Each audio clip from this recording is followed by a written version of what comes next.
Hello everyone, আসসালামু আলাইকুম। আশা করি সবাই ভালো আছেন, আমরা ভালো আছি আলহামদুলিল্লাহ।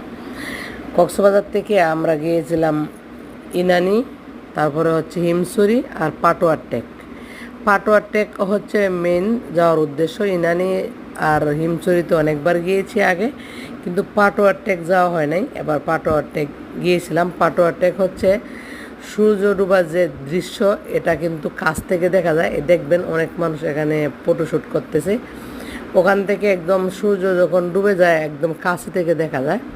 এটা উপভোগ করার জন্য আমরা ওখানে গিয়েছিলাম।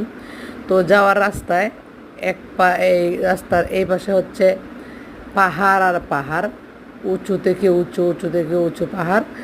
একদম সুপারি গাছগুলা ছোটো দেখা যায় পাহাড় থেকে, এরকম দেখা যায়। আর রাস্তার অপর পাশে হচ্ছে সাগর আর সাগর, মাঝখান দিয়ে রাস্তা বয়ে চলেছে।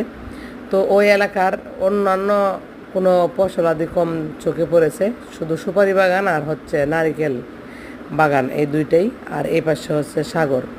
সব কিছু মিলে এবারের ভ্রমণটা খুব মজা হয়েছিল। তো কেমন লাগলো আপনাদের সাগর আর পাহাড়ের এই দৃশ্য অবশ্যই কমেন্ট সেকশনে জানাবেন। আর যারা ইউটিউব বন্ধু আছেন আমার, তাদেরকে ডাবল ডাবল 3 ডাবল শুভেচ্ছা। তারা আমার সবসময় পাশে থাকে। এবার এই পর্যন্তই, আল্লাহ হাফেজ।